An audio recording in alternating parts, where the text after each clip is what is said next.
আজকে তো শুক্রবার। তা আজকে আমার উদযাপন ছিল। 1 বছরে মানে মন্দিরে পুজো দিয়েছি, সেটারই আজকে উদযাপন ছিল। কিন্তু যার বাড়ি পূজা করি তার বাড়িতে মানে কেউ মারা গেছে, হয়তো অসুস্থ পড়ে গেছে। তা পুজোটা পিছিয়ে গেল 2 সপ্তাহ আরো। তাই কি হচ্ছে, শুক্রবার দিন তো সকালে আমি স্নান করে পুজো দিয়েই তারপরে চা টা খাই। তা দেখো এখানে আমার বিছানা তোলা হয়ে গেল। শীতের দিনে বিছানাও তুলতে টাইম লাগে গো। এদিকে কম্বল ভাঁজ করো, মানে মশারি ভাঁজ করো, বাপরে দুনিয়ার কাজ থাকে।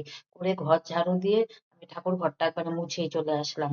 তো গুড মর্নিং সবাইকে, তোমরা সবাই কেমন আছো? আশা করি ভালোই আছো। তারপরে আমি সব ঘরগুলো মুছে নিলাম। তা শুক্রবার নিরামিষ খাই, সব অনেক কাজ থাকে, কই রাত্রে করে রাখলেও সকালে অনেক কাজ থাকে। তা ঘর মোছা হয়ে গেলো, এদিকে রান্নাঘর গুলো ক্লিন করতে চলে আসলাম। রান্নাঘর পরিষ্কার করে রাখলে না দেখতেও কিন্তু দারুণ লাগে কিন্তু। তারপর আর গ্যাস মুছে নিলাম, রাত্রেও মুছি আবার সকালেও মুছে নিলাম। তারপর আমি গ্যাসটা, ফ্রিজ পরিষ্কার করলাম, খাওয়ার টেবিলটাকে মুছে নিলাম। মুছে চলে গেলাম জামা কাপড় ধুতে। অনেকগুলা জামা কাপড় বের হয়েছিল, শীতের দিনে না প্রচুর জামা কাপড়ও বের হয় গো।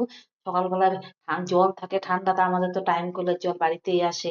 সকাল সকাল জলটা গরম থাকে, তাড়াতাড়ি ধুয়ে ফেলাই। তা দেখো রাস্তায় আমি কারটা নিয়ে দিয়েছে তোমাদের দাদা, প্রচুর রৌদ্র আসে, সকাল থেকে সন্ধ্যা পর্যন্ত রোদ থাকে। জামা কাপড় ধুয়ে মেলে দিলাম, আর এখন তো যেই রোদ, শুকিয়েও যাও তাড়াতাড়ি। এখানে স্নান করে ঘরে চলে আসলাম।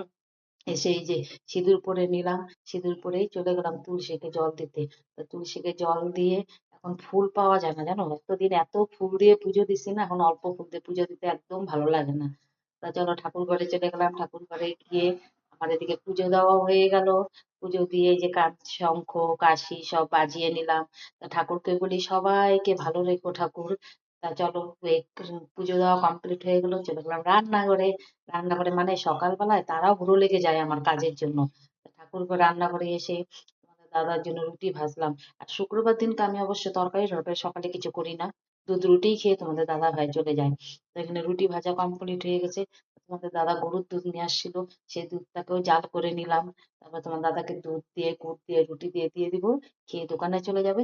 তারপর আমি আস্তে আস্তে সব কাজ করবো। তো এখানে যে দুধ জাল বসিয়ে দিলাম কিন্তু আমি। তারপরে দেখি টমও খাবে, টমেরও খাওয়ার টাইম হয়ে যায়। মানে এদের কথা ভাবতে ভাবতে নিজের কথা ভাবার সময়ই হয় না। তো যাক, ওদের আগে খেয়ে পাঠিয়ে দিই, তারপরে আমি আস্তে আস্তে পরে চা খাবো। তোমাদের দাদার খাবার রেডি দিয়ে দিলাম, আর টমো দেখো না গলায় কাপড় বেঁধে বসে আছে খাওয়ার জন্য, যে বাবাকে খাবার দিয়ে দিল, আমাকে তো দিচ্ছে না খাবার। তা চলো, তোমাদের কেমন লাগলো ভিডিওটা? ভালো লাগলে লাইক কমেন্ট শেয়ার করো। টাটা সবাই।